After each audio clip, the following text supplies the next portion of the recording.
Von außen betrachtet ist die Verbindung von Audi mit dem FC Bayern zunächst die Verbindung zweier starker Marken. Seit ich aber bei Audi bin, erlebe ich die Zusammenarbeit mit dem FC Bayern als mehr als nur die Verbindung zweier großer Namen. Mehr als nur ein Sponsoring-Engagement. Es ist eine echte Partnerschaft. Aus Leidenschaft. Was aber verbindet einen Fußballverein mit einem Automobilhersteller? Natürlich könnte man sagen, beide streben danach, der Beste seiner Klasse zu sein. Beide haben starke Wurzeln der Geschichte. Und beide waren schon immer zukunftsorientiert. Was unsere Partnerschaft ausmacht? Ganz einfach. Wir sind ein Team. Wir begegnen uns auf Augenhöhe. Mit Respekt und mit Verständnis. Weil wir nur so Dinge erreichen können, die sonst unerreichbar erscheinen. Der FC Bayern kann nur als Team gewinnen. Und wir als Unternehmen können nur erfolgreich sein, wenn wir gemeinsam auf das Erreichen unserer Ziele hinarbeiten. Was macht aber erfolgreiches Teamwork aus? In meinem Job beschäftige ich mich mit Zusammenarbeit, Motivation, Teambuilding und Leadership. Und ich freue mich, dass ich jetzt genau darüber mit Oliver Kahn sprechen kann.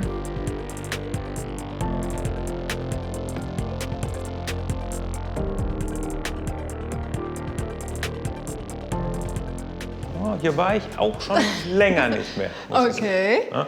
Du, aber das ist jetzt schon so das Innerste bei euch, oder? Das ist schon was ganz Besonderes, oder? Ja, es ist fast schon, man soll den Begriff ja nicht so verwenden, aber es ist fast ein bisschen was Heiliges hier. Ne? Hier sind die Spieler natürlich in ihrer Konzentrationsphase. Hier wirkt der Trainer auch noch mal ein.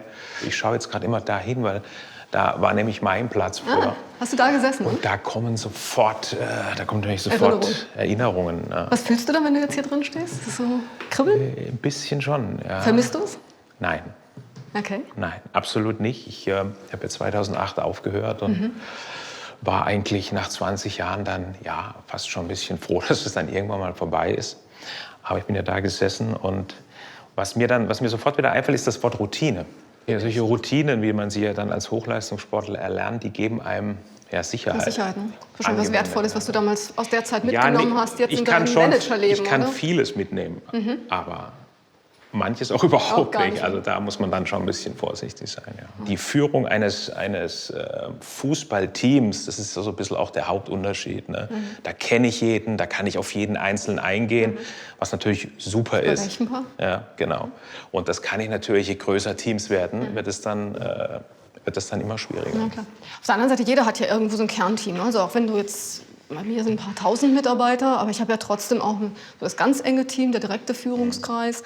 Und da würde ich das ähnlich sehen. Da kann ich mittlerweile auch einschätzen. Also bei dem muss ich so pieksen, damit was passiert. Oder da muss ich mal Luft rausnehmen. Oder auch mal, so im Sinne Achtsamkeit. Ne? Du musst ja auch ein bisschen auf die Leute aufpassen. Mal sagen, jetzt mach mal einen Schritt langsamer. Oder geh mal 2 Tage raus und entspann dich wieder. Weil du lebst ja schon permanent in dieser absoluten Anspannung, Höchstleistung zu bringen. Im Sport, wir jetzt in den Aufgaben, die wir da zu bewältigen haben. Und auf der anderen Seite, du brauchst ja für dich selbst irgendwann auch noch mal dieses mal loslassen, abspannen. Und in diesem Konflikt, Spannung, Entspannung musst du ja die ganze Zeit irgendwie agieren. Ja, ich habe das ja oft erlebt. Ich habe das ja erlebt, als ich damals zum FC Bayern gekommen bin. Ein paar Jahre später gab es dann 2 Champions League Gruppenphasen. Das heißt, wir haben nur noch gespielt. Und An- und Entspannung war nicht mehr hinzubekommen. Und dann spielst du Nationalmannschaft, dann spielst du Bayern München, klar, Bundesliga, Champions League, Pokal. Und überall kannst du nicht mit Durchschnitt, geht nicht, kommst du nicht durch. Du musst ja überall High Performance. Ja. Und da kann dir dann mal ganz schnell zu viel werden. Und ein guter Coach, ein guter Trainer, und ich hatte ja viele Jahre Ottmar Hitzfeld, der hat es erkannt. Okay. Der ist dann zu mir gekommen und hat gesagt, du, Oliver, geh mal Golf spielen. Geh mal nach Hause. Ja, geh mal 3 Tage, entspann dich. Aber cool, oder? Ja, und dann kommst du wieder zurück und dann bist du wieder Wie hast du dann darauf reagiert? Hast du dann, weil ich meine, du bist ja auch so wie schlechtem Gewissen erstmal. Ja, genau, das hätte ich genau erwartet. Ja, weil soll ich das wirklich machen? Das jetzt? Soll ich das wirklich machen, Trainer? Nein, aber ihm hat man vertraut. Aber das gibt's halt, wie gesagt, das kann man natürlich in so einem kleineren Team, bekommt man das hin. Was mich mal interessieren würde, wenn man jetzt so ein Unternehmen hat mit, weiß ich nicht, 50.000 Mitarbeitern, ja, wie bringst du denn die Message, gut, an alle ist schwer, aber wie bringst du da eine Message durch so ein großes Unternehmen durch? Was gibt's? Die gleiche Challenge hast du dann ja demnächst auch vor dir als Vorstand. Ne? Du musst als Vorstandsvorsitzender dann auch... Aber wir haben ja nur um die 1.000. Ja, aber eigentlich sind nicht alle Fans für dich dann auch noch irgendwie, wo du eine Message rüberbringen musst? Also ich glaube, man muss es dann irgendwie kaskadieren, ne? Weil du kannst natürlich, du kannst nicht alle mit der gleichen Intensität und ja auch nicht alle mit der gleichen Detailtiefe erreichen. Das ist, glaube ich, einfach unmöglich. Das muss man realistisch sehen. Aber du kannst dir natürlich schon verschiedene Mechaniken und verschiedene Medien, weil durch Corona haben wir ja auch jetzt vieles experimentiert, viel mehr Digitalisierung geübt. Wir haben jetzt gerade letzte Woche ein Audi Business Summit gemacht. Da kommen all meine Märkte, also normalerweise in Nicht-Corona-Zeiten kämen all meine Märkte aus der ganzen Welt, jeweils so die Geschäftsführer und so. Und wir hätten eine weltweite Konferenz. Klar, war dieses Jahr nicht. Jetzt haben wir uns überlegt, wie können wir das in einem digitalen Format rüberbringen, aber trotzdem irgendwie, weißt du, das Wir-Gefühl, dieses Miteinander über so eine Distanz hinzubekommen. Und das hat eigentlich toll funktioniert, aber man muss das üben. Und für mich ist, ich glaube, die Menschen merken schnell, ob du das wirklich ernst meinst, ob du wirklich empathisch da bist, ob du da wirklich was rüberbringen willst, vermitteln willst. Oder ob du einfach nur was machst. Ja, oder einfach nur was erzählst. Ja. Aber bist du der Meinung, dass man digital, wir haben auch viele Meetings gehabt, digital und so weiter, aber trotzdem ist der direkte Kontakt mit den Menschen das ist einfach unersetzbar. Ja. Mir fehlt das auch. Ne? Du hast deine Mannschaft in der Welt sitzen. Ich habe einen kleinen Teil eigentlich in Ingolstadt und der Rest ist wirklich in der Welt verteilt. Und ja, das vermisst du dann schon, weil du weißt, die kämpfen, die geben alles, um da jetzt die Performance hochzuhalten und trotzdem ein gutes Ergebnis reinzufahren. Und du kannst irgendwie nicht dabei sein. Du kannst nicht vor Ort ein Zeichen setzen, ey, ich bin bei euch. Ne? Aber es muss ja weitergehen. Es geht. Und ich fand es einfacher bei Teams, die ich schon kenne, wo man vorher schon viel Kontakt hatte und so, geht das jetzt mit dem Digitalen ganz gut. Nicht ewig, aber es geht jetzt eine Zeit lang. Ja, schwer ist es, wenn du neue Beziehungen aufbauen musst. Ja, wir haben Cybertraining gemacht. Ne? Das heißt, die Jungs durften irgendwann gar nicht mehr trainieren. Nach Corona, totaler Lockdown, kein Training mehr. Und dann Cybertraining, das heißt, der Coach hat die Übungen vorgemacht, die Jungs konnten es dann sehen zu Hause. Und dann haben die trainiert. Zu Hause mitmachen. Ja, aber das muss super funktioniert haben. Ne? Also es gibt schon immer wieder Alternativen. Sorry, ich bin ja das erste Mal jetzt hier drin. Ja? Aber wie muss ich mir das vorstellen? Die sitzen dann alle hier und warten drauf und dann sagt einer so, Jungs, auf geht's. Und dann, also ihr lauft dann einfach los und sagt so, Jungs, auf geht's. Ja, so individuell halt. Jeder ist dann in sich versunken und hier geht's dann raus. Okay. Ja? Das ist der berühmte Tunnel, durch den die Mannschaft endlich wieder im Tunnel. Jetzt bist du wieder da. Wie fühlt sich das an? Das ist ja kein Tunnel, das ist ja hier, das sieht man, die Allianz Arena ist natürlich State of the Art, absolut. Dann kommt natürlich der Moment der Wahrheit. Das ist der Moment, wo dir dann als Spieler auch wirklich wo du Gänsehaut bekommst. Wenn du jetzt rauskommst und siehst auf einmal 75.000, das ist schon außergewöhnlich. Wahnsinn. Deswegen wird man Fußballspieler. Das ist ein besonderer Moment. Nur Moment. Das ist die Emotion. Im Moment kommen die Jungs halt raus und keine Zuschauer sind da. Oh, das ist echt hart. Okay, aber das heißt ja für euch nochmal so als Team ganz andere Herausforderungen, die alle so zu motivieren. Weil wenn dir dieses Moment fehlt, ich kann mir das jetzt ja nur in Ansätzen vorstellen, aber wenn dir dieses Moment fehlt, trotzdem so in der Anspannung hier rauszulaufen und loszuarbeiten, das ist ja, ich meine, jetzt mal ehrlich, ne? Also selbst ohne Publikum ist das hier schon ganz großes Kino. Ne? Ja, das überwältigt mich schon. Aber stell dir vor, du spielst jetzt hier gegen, was weiß ich, Borussia Dortmund und sind keine Zuschauer da. Das ist natürlich, da blutet einem das Fußballherz. Und wie die Mannschaft das, ich habe es ja vorhin gesagt, wie sie das angenommen hat, das spricht einfach für, man sagt ja immer so schön, High Performer, die dann auch andere Quellen der Motivation für sich finden, die einfach Spaß an diesem Spiel haben und Spaß daran haben, immer auch ein Stück besser werden zu wollen. In so einer Fußballmannschaft, wir haben ja viele Spieler aus ganz unterschiedlichen Regionen, sehr divers, wie man ja sagen würde. Das heißt, wir haben viele Einflüsse, die uns natürlich auch besser machen, unterschiedliche Charaktere. Ist ja bei euch auch so. Wie geht ihr damit um? Wie managt ihr dann so ein Team mit so vielen unterschiedlichen Kulturen auch? Also Diversity ist ja, bei uns wird ja schnell Diversity nur als Gender Diversity gesehen. Ja? Und da muss man fairerweise sagen, da haben wir in der Automobilbranche schon noch ein bisschen was zu tun. Also ich habe jetzt 20 Jahre plus dabei und ich habe schon in vielen Boardrooms gesessen, wo halt nur Männer sitzen, wo ich dann die einzige Frau war. Also an dem Thema, glaube ich, ist noch viel zu tun. Aber diese Internationalität, die ist natürlich da. Und gerade bei mir in einem Vertriebsteam, wie gesagt, die sitzen in der Welt verteilt. Die wenigsten sitzen eigentlich in Deutschland. Und das ist schon toll zu sehen. Aber es heißt natürlich auch, du musst dich total darauf einstellen, weil in jedem Land, in jedem Kulturkontext verkaufst du Autos auch anders. Das klingt jetzt vielleicht ein bisschen dumm, aber es ist so. Ja? Und du musst dich anders auf Kunden einstellen. Und Bei einer Marke ist es halt auch so, wir wollen natürlich eine global konsistente Marke haben, die soll auch überall gleich wiedererkennbar sein. Aber du musst die natürlich auch immer in diesen Kulturkontext setzen. Und das ist bei dem Team das Gleiche. Du musst halt schon auf die verschiedenen Kulturräume eingehen und unterschiedlich führen. Wir sind natürlich schon, in so einem Unternehmen bist du natürlich schon anders in so ein Team aufgegleist. Du hast eigentlich traditionell wirklich Hierarchiestufen, mit denen du irgendwie arbeiten musst. Und mir fällt das dann auch manchmal schwer, weil ich bin vom Typ her, ich mag das nicht so hierarchiegebunden haben. Ich mag mit allen zusammenarbeiten, ich mag gute Teams zusammenstellen. Und das ist ja auch euer Geheimnis. Das Team muss nachher funktionieren. Und das heißt, du musst ganz unterschiedliche Fähigkeiten, unterschiedliche Erfahrungen, unterschiedliche Hintergründe, Nationalitäten, aber alle eben in ein Team zusammenbringen. Und diese wirklich diversen Teams, das sind eigentlich die Teams, die am stärksten performen können. Weil jeder bringt was anderes mit rein. Das sind alles in sich starke Charaktere, aber jeder kommt mit einem anderen Background, jeder kommt mit einer anderen Kultur, mit einem anderen Erfahrungswissen und das macht es dann eigentlich aus. Und wenn du das gut kuratierst, so würde ich es mal nennen, dann hast du eigentlich gewonnen, weil dann hast du das stärkste Team, was du in der Summe bekommen kannst. Ja, ich kann mich noch gut erinnern, als ich jetzt dann vor einem Jahr gekommen bin, auch zum FC Bayern und habe ja vorher viel so mit jungen Unternehmen zu tun, Selbstunternehmen auch gegründet und mit viel Teams. Du warst in der Startup-Szene drin, ne? Auch, ja. Und dann natürlich auch immer mit Teams zusammengearbeitet, wo Hierarchie nicht, die hat man nicht so gemerkt. Natürlich muss zum Schluss einer Entscheidung treffen, aber letztendlich war Hierarchie für mich persönlich jetzt nichts mehr Wichtiges. Und dann kommst du zum FC Bayern und alles sehr 120 Jahre alt und da habe ich das dann wieder gespürt, auch diese Hierarchien. Und, änderst du das jetzt? Durchbrichst du das? Weil ich meine, du bist ja auch so ein Stück weit ein Neuanfang jetzt oder eine Weiterentwicklung vom FCB. Ich bin davon überzeugt, dass Hierarchien schädlich sein können, gerade wenn es dann irgendwann darum geht, auch mal, oder anders ausgedrückt, es gibt so viel Wissen bei den Mitarbeitern. Wissen, was bei den Mitarbeitern liegt, was dann in irgendwelchen Hierarchiestufen versickert. Speaking up, sage ich immer. Man muss die Leute auch dazu animieren, hey, wenn euch was... Genau, du musst den Raum geben, die Möglichkeit geben, auch Teil zu haben. Und das ist schon etwas, was mir persönlich sehr wichtig ist, weil diese Erfahrung habe ich eben gemacht, dass starre Hierarchien im Grunde alles extrem verlangsamen und man nicht wirklich... Aber so einfach ist es jetzt auch nicht, oder? Ich meine, es klingt ja jetzt ein bisschen so, ja komm, jetzt dann ich rede mal mit jedem und so, aber wahrscheinlich so leicht ist es ja nicht. Mir geht es oft so, manchmal, die Leute reagieren fast ein bisschen verschreckt. Ja? Ich bin jemand, ich greife zum Handy und rufe den an, wo ich glaube, dass der jetzt weiß, das, was ich wissen will. Ja?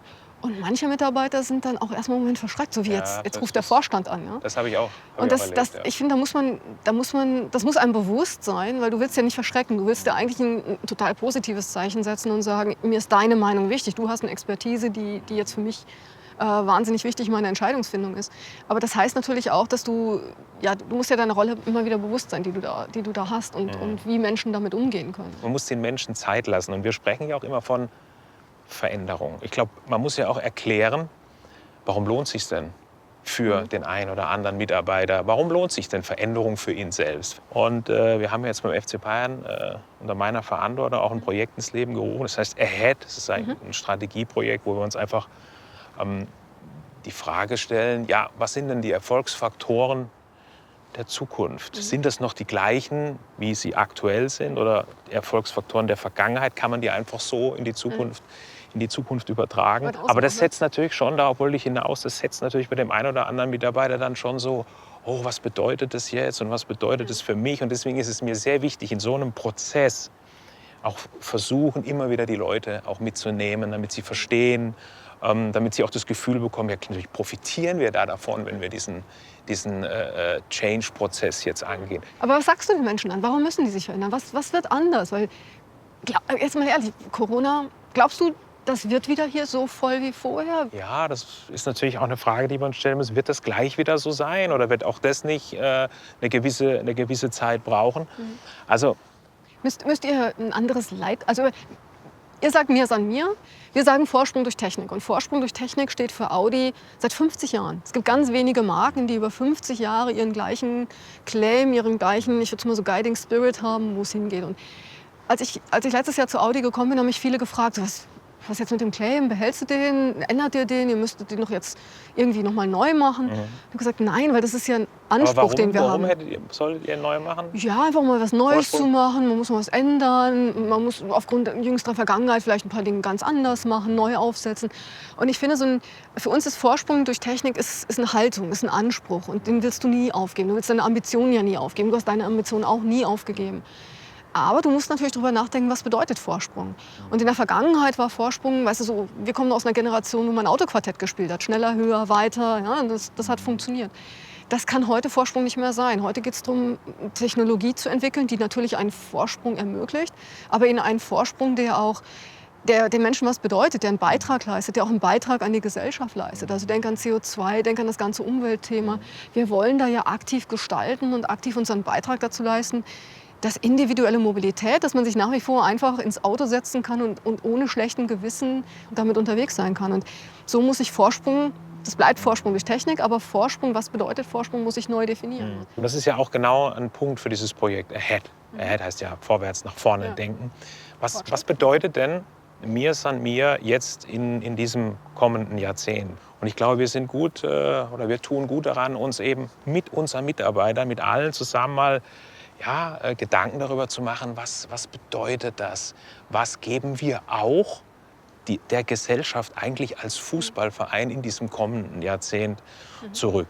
Und das sind viele Gedanken, wo ich auch schon festgestellt habe bei unseren Leuten, das macht denen ja auch Spaß. Ja, man kann mitgestalten, man kann wirklich Zukunft gestalten. Und das ist wir haben ja zusammen jetzt einen tollen Schritt gemacht. Wir haben ja eure Spieler jetzt, dich inklusive, ja mit E-Trons ausgestattet und nicht mehr mit dem typischen Klischee, dass jeder nur noch irgendwie große Boliden fährt. Und ich habe ja am Anfang gedacht, wir haben ja ein paar Mal darüber gesprochen, das wird wahrscheinlich schwierig. Ne? Die werden schon sagen, ich will da eigentlich was anderes fahren.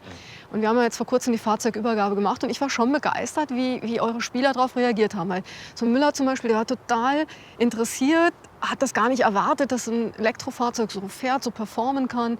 Den habe ich aus dem e-tron gar nicht mehr rausgekriegt, als wir da das Fahrradtraining gemacht haben. Und was mich begeistert hat, ist eigentlich, dass man gemerkt hat, denen war das nicht egal. Die wollten auch einen Beitrag in diesen Fortschritt, in diesen, was du auch beschreibst, dieses Vorankommen, neu definieren, Zukunft zu gestalten. Und diese Generation, das ist ja eine ganz besondere Generation. Das muss man schon ehrlich sagen, diese Fußballergeneration, wie die verantwortungsvoll mit Themen umgehen. Man hat es jetzt auch in der Corona-Krise gesehen. Ich glaube an Joshua Kimmich und Leon Goretzka, die ja dann sofort auch Geld geraced haben, Geld versucht haben aufzutreiben für bestimmte Themen rund um Corona. Und wenn man allerdings in die bisschen älteren Generationen, ich weiß gar nicht, gehöre ich da schon dazu wahrscheinlich? Das kannst du jetzt selber entscheiden, da sage ich jetzt nichts.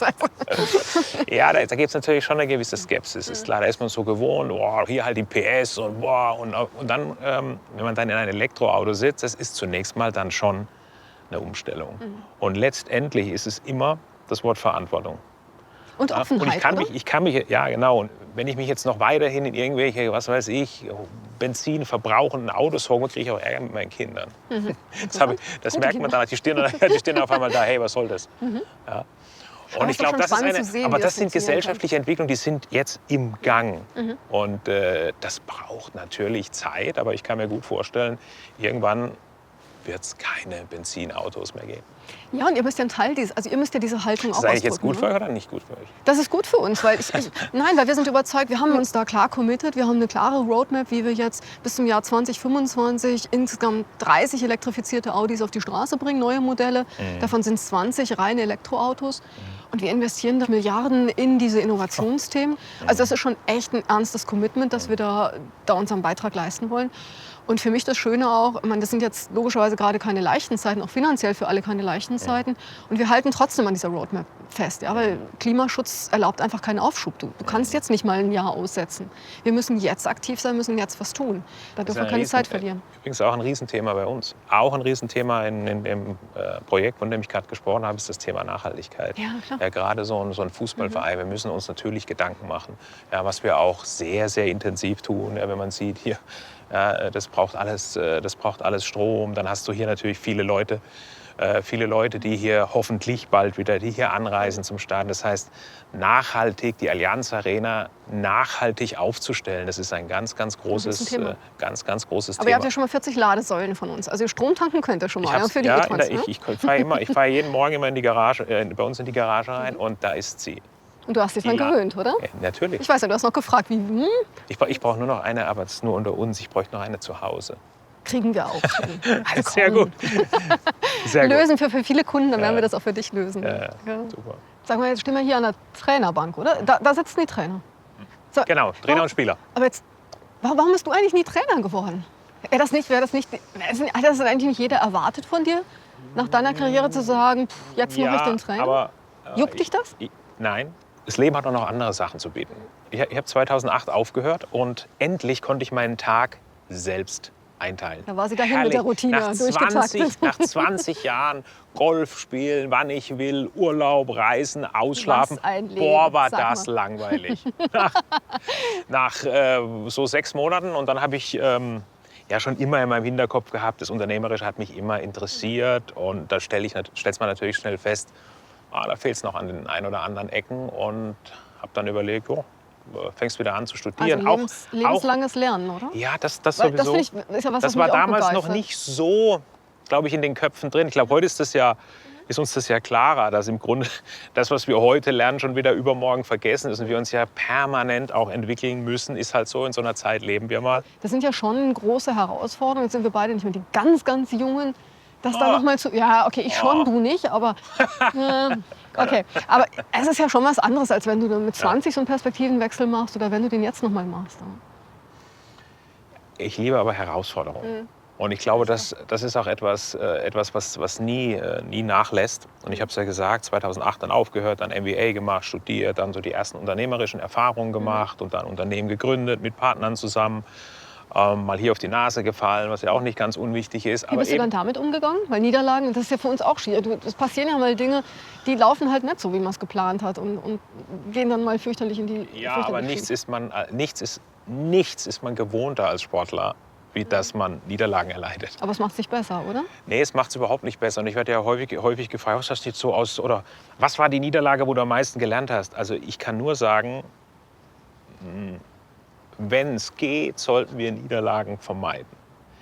Weil ich habe im Sport ganz brutale erlebt. Also mal in der Champions League darf man nicht sagen bei Bayern, das Datum darf man auch nicht nennen. Wir haben das Champions League-Finale verloren, etwas unglücklich gegen Manchester United. Das war die Mutter aller Niederlagen. Hier beim aber FC trotzdem, aber es geht ja weiter und es ist Teil eurer Geschichte. Auf was ich hinaus will, ist, man muss aufpassen. Man darf nicht, sage ich mal, diesem Bias erliegen, dass man aus allen Niederlagen oder allen Rückschlägen immer etwas lernen kann.